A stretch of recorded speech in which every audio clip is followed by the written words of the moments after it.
తెలంగాణ రాష్ట్ర వ్యాప్తంగా మున్సిపల్ ఎన్నికలు ఇటు బీఆర్ఎస్ అభ్యర్థులు అటు కాంగ్రెస్ అభ్యర్థులు ఇటు బీజేపీ అభ్యర్థులు కూడా పోటీలో ఉన్న విషయం అంతా మనం చూస్తూనే ఉన్నాం రోజు మీడియాలో.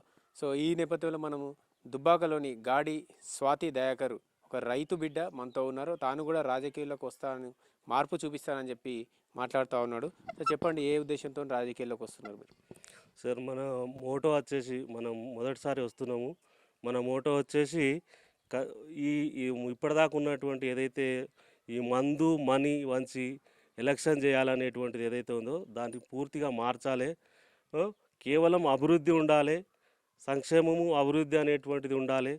ఆ విధంగా మనం ముందుకెళ్ళాలి అనేటువంటి ఉద్దేశంతో ఈ మందు మనీ అనేటువంటి దాన్ని ఈ ఎలక్షన్స్ నుంచి మొత్తం తొలగించాలి అనేటువంటి ఉద్దేశంతో ఫ్రీ అండ్ ఫెయిర్ ఎలక్షన్స్ చేయాలి, ఆనెస్ట్గా చేయాలి, కేవలం సేవాభావ దృక్పథంతో చేయాలి. వ్యాపార దృక్పథంతో జరుగుతున్నాయి ఇప్పుడు అంతా కూడా.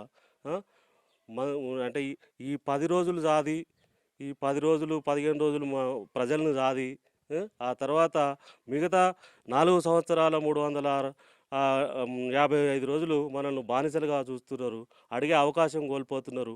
ఇట్లా ఉండొద్దు. ప్రతి ఒక్కరికి అడిగే అవకాశం, అడిగే హక్కు ఉంది. అది అవకాశం కాదు, హక్కు ఉన్నది. దాన్ని అందరూ వినియోగించుకోవాలి. అది మనం ఈ మందుకు కానీ మనీ పైసలకు కానీ డబ్బులకు కానీ తీసుకోకుండా ఓటు వేస్తేనే మనకు అడిగే హక్కు ఉంటుంది. మనం ఏ పనైనా సరే చేయించుకోవడానికి అవకాశం ఉంటుంది. కనుక అట్లా ముందుకెళ్ళడానికి నేను రాజకీయాలకు రావడం జరుగుతుంది. ఇది ప్రారంభం మాత్రమే. ఇక నుంచి మనది పూర్తి స్థాయిలో ఫుల్ టైమ్గా మనం రాజకీయాలు అనేటువంటిది నిర్వహించడం అనేది, పాల్గొనడం అనేది జరుగుతుంది.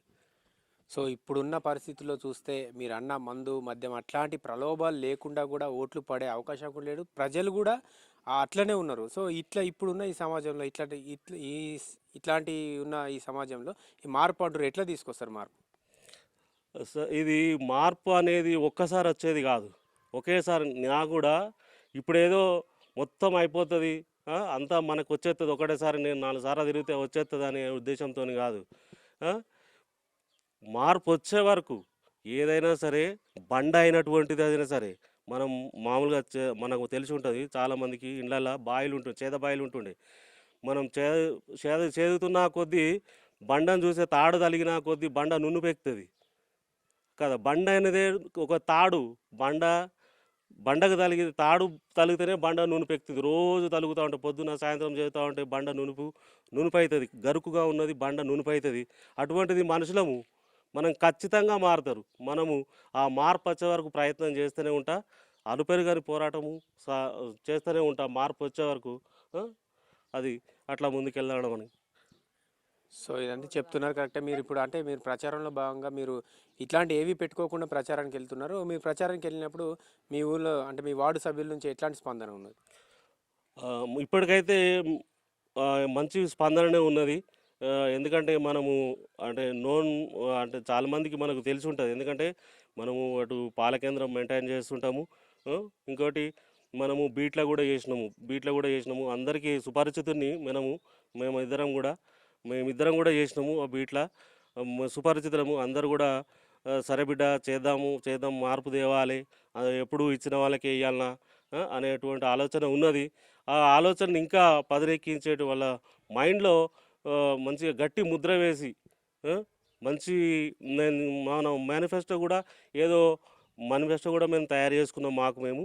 అయితే అది కూడా ఎట్లా ఉన్నదంటే, ఏదో ఈ ఎలక్షన్ దాటేసే విధంగా కాకుండా, ఆడబిడ్డ కొడితే 10,000 ఇస్తాం, మగ పిల్లగాడు కొడితే 5,000 ఇస్తాము, ఇట్లా మన ఆపద మొక్కులు కాకుండా కన్స్ట్రక్టివ్ అంశాలను నేను నా మేనిఫెస్టో పెట్టడం జరిగింది.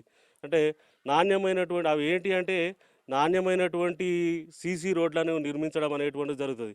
మీరు నాకు తెలిసి ఇప్పుడు చాలామందిని ఇంటర్వ్యూ చేయొచ్చు, లేకుంటే ఈ వార్డు మీరు వస్తుంటే తెలుస్తుంటుంది ఎట్లా ఉన్నాయి సీసీ రోడ్లు అనేటువంటివి. చెప్పులు లేకుండా ఒక 100 మీటర్లు నడిచేటువంటి పరిస్థితి లేదు మా దగ్గర. సో దాన్ని మనం అడగలేకపోయినాము. ఇన్ని రోజులు ఎందుకు అడగలేకపోయినాము? ఈ మద్యము మనీ తీసుకోవడం వల్లనే అడగలేకపోయినాం దాన్ని. చాలామంది సొంత డబ్బులు పెట్టుకొని ఇంటి ముందట్లల్లా సిమెంట్ వేసుకున్న పరిస్థితి ఉన్నది, నునుపు చేసుకున్నటువంటి పరిస్థితి ఉన్నది. ఆ పరిస్థితి ఎందుకు వచ్చింది? మనం వాళ్ళకు బానిసలుగా ఉన్నాం కనుకనే, మందుకు మనం బానిసలమైనాం కనుకనే అడగలేకపోయినాము. ఎట్లా చేసినా చూసుకుంటూ ఉన్నాము. ఎన్నో హామీలు ఇచ్చినటువంటి పరిస్థితి కూడా ఉన్నది. వాళ్ళు ఎవరు కూడా అవన్నీ పూర్తి చేయలేరు. ఆ? అందుకే మనం అట్లా కాకుండా కన్స్ట్రక్టివ్గా ఉండాలి. మనం చేయగలిగేటివే చెప్పిన నేను. చదివి ఇది సీసీ రోడ్ల నిర్మాణం పోతే ఇంకోటి బాల వికాస్ చాలా ఊర్లలో కూడా అన్ని ఊర్లలో 90% 95% ఊర్లలో బాల వికాస్ ఉన్నది. ఇంకా మా దగ్గర అంతా కూడా ఏంది 10 రూపాయలు పెట్టి క్యాన్ కొనుక్కునే పరిస్థితి ఉన్నది.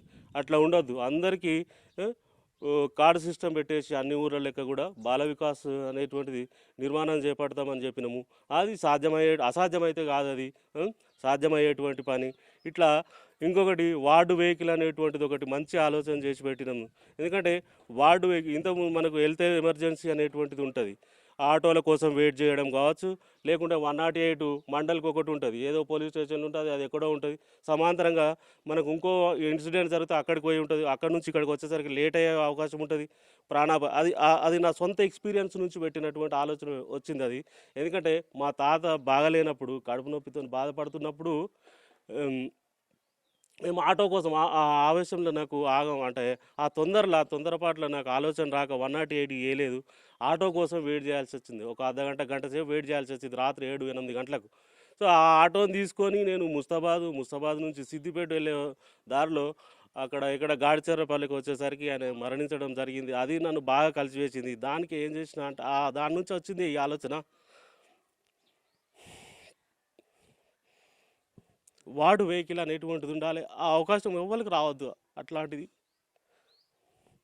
అట్లనే సీసీ కెమెరాలు ఏర్పాటు చేద్దామని కూడా అనుకుంటున్నాం. మొన్న రీసెంట్గా మా గ్రూప్ మెంబరే ఆమె వాళ్ళ హస్బెండ్ చనిపోయిండు అన్నారు. ఆయన మొత్తం మేము ఈ ఎన్నికల ప్రచారంలో ఉన్నాం. యాక్చువల్గా మేమే రన్ చేస్తాం పాల సెంటర్కి వస్తే ఆయన పాకెట్ నుంచి మనీ తీయడానికి కూడా ఆయనకు ఇట్లా లేకుండా అయిపోయిందట అని వాళ్ళ అమ్మ మొన్న వచ్చి బాధపడుతుంది. మేమే ఉంటాం కాబట్టి మాకు తెలిసేమో అనుకొని ఇట్లా తీయరాలేదట బిడ్డ, తీసుకొచ్చి ఇంటి దగ్గర దించితే నా కొడుకు బతుకుతుండనేమో అంటే నాకు కూడా చాలా బాధ అనిపించింది. అట్లనే ఎవరన్నా ఇట్లా లేకుంటే కూడా సీసీ కెమెరాలో చూసి కూడా ఎవరైనా ఒకరు స్పందిస్తారు. కాబట్టి ఊర్లలో కూడా ఖచ్చితంగా సీసీ కెమెరాలు పెట్టిద్దామని అనుకుంటున్నాం. ఇంకొకటి ఈరోజు హెల్త్ కాన్షియస్ ఎక్కువైంది ప్రజలకు. కాబట్టి అక్కడ మనము చెరువును సుందరీకరణ చేసుకొని దానికి ఒక వాకింగ్ ట్రాక్ ఏర్పాటు చేసి అందరూ మంచిగా నడిచేటట్టు చేసుకుందామని అనుకుంటున్నాం. ఇంకొకటి ఇట్లా చాలా డెవలప్మెంట్స్ మేము అన్నీ చూసినాం, మేము డైరెక్ట్గా ఫేస్ చేసినాం కాబట్టి ప్రజలకు ఏం అవసరం అనేది మాకు తెలుసు. మా ఇద్దరి గురించి కూడా ఊరోళ్ళు అందరూ తెలుసు. ఎందుకంటే ఆయన లేకున్నా నేను సెంటర్ నడిపించిన, నేను సిటీకి వెళ్ళి చదువుకుంటే కూడా నా వంతుకు మార్కెట్లో ఆయన వేసిండు. మార్కెట్లో బీట్ల పాల కేంద్రం రైతులకు మేమందరం రైతులకు దగ్గర ఉన్నాం, మేము కూడా రైతులం. కాబట్టి ప్రజలందరూ మమ్మల్ని దీవిస్తారని మేము ఖచ్చితంగా ఆశిస్తున్నాం. ఎందుకంటే మా క్యారెక్టర్ ఏంటిది, మా నిజాయితీ ఏంటిదని అందరికీ తెలుసు. కాబట్టి 5వ వార్డు ప్రజలందరూ మాకు గౌను గుర్తు మీద ఓటేసి 5వ నెంబర్ సీరియల్ మీద మమ్మల్ని గెలిపించాలని కోరుకుంటున్నాం. నమస్కారం, నా పేరు గాడి స్వాతి దయాకర్. నేను 5వ వార్డు నుంచి స్వతంత్ర అభ్యర్థిగా ఈ మున్సిపల్ ఎన్నికల్లో బరిలోకి దిగాము. మేమిద్దరం చాలా ప్రాబ్లమ్స్ ఫేస్ చేశాము. ఇలాంటి సమస్యలన్నీ మా వార్డు ప్రజలు ఫేస్ చేయొద్దని మేము స్వతంత్రంగా ముందుకు వచ్చినాం. నేను కూడా ఒక డిఎస్సి ఆస్పిరెంట్ని. నాకు ఒక 1 మార్కులో జాబ్ మిస్ అయింది. మేము ఎన్నికల్లో గెలవగానే పోటీ పరీక్షలకు ప్రిపేర్ అయ్యే అభ్యర్థులకు అందరికీ ఒక లైబ్రరీ కట్టిస్తామని మా మేనిఫెస్టోలో రాసుకున్నాం. మేము అది ఖచ్చితంగా చేసి చూపిస్తాం. ఎందుకంటే అది మేము ఫేస్ చేసినాం. ఆ ప్రాబ్లం ఎట్లుంటుంది, మనము ఇంట్లో చదువుకుందామంటే టీవీ నడుస్తుంటుంది, మనం చదువుకోలేము. లైబ్రరీ మాకు ఇక్కడ అందుబాటులో లేదు. దుబ్బాకలో ఉన్న లైబ్రరీ కూడా కూలగొట్టిరు. నాకు ఇక్కడ అవకాశం లేక నా 2 చిన్నపిల్లల్ని వదిలి నేను హైదరాబాద్ వెళ్ళినా, నాకు మిస్ అయింది. అట్లా నాలాగా ఎవరు ఫేస్ చేయకుండా మేము లైబ్రరీ కట్టిద్దామని అనుకుంటున్నాం. సో నిజంగా మనం ఎక్కడికి ప్రచారానికి వెళ్ళినా ఏం చేసినా కూడా అంగులు ఆర్భాటాలతో కూడిన ప్రచారాలు అయితే మనం చాలా చూసాం. ఇక్కడ ఈ రైతు బిడ్డ కాబట్టి తన సొంత ఎక్స్పీరియన్స్ కూడా మనకు ఒక కొత్త ఆలోచన కూడా చెప్పాడు. ఏదైనా ప్రమాదం జరిగినప్పుడు 108కి కాల్ చేయకుండా మన సొంతంగా విలేజ్లోనే ఒకటి ఎమర్జెన్సీ వెహికల్ ఏర్పాటు చేసుకోవాలని చెప్పి తనకు జరిగిన ఒక సంఘటన కూడా మనకు ఒక ఇన్సిడెంట్ కూడా మనకు అందరికీ కూడా చెప్పడం జరిగింది. ఇంకా వారి మిస్సెస్ కూడా చదువుకుంటూ ఇక్కడ పని చేసుకుంటూ హైదరాబాద్లో వెళ్ళి చదువుకుంటూ కూడా వాళ్ళు మిల్క్ సెంటర్ కూడా నడుపుతున్నారని చెప్తా ఉన్నారు. ఇట్లాంటి వాళ్ళకి జరిగిన సంఘటన ఇంకెవరికి జరగొద్దు, నన్ను గెలిపిస్తే మన వార్డులో సీసీ కెమెరాలతో పాటు ఒక ఎమర్జెన్సీ హెల్త్ వెహికల్ అని చెప్పి మన సొంతంగానే ఏర్పాటు చేసుకోవాలి. ఏదైనా ప్రమాదం జరిగినప్పుడు 108 మండల కేంద్రంలో ఉంటుంది కాబట్టి అది వచ్చేసరికి లేట్ అవుతుంది. ఆ లోపు ఏమన్నా జరిగి ఉండొచ్చు ప్రమాదం. అట్లా కాకుండా మా ఊళ్ళో అట్లాంటిది ఎవరికి జరగకూడదనే కొత్త ఆలోచనతో వీళ్ళు ఉన్నారు.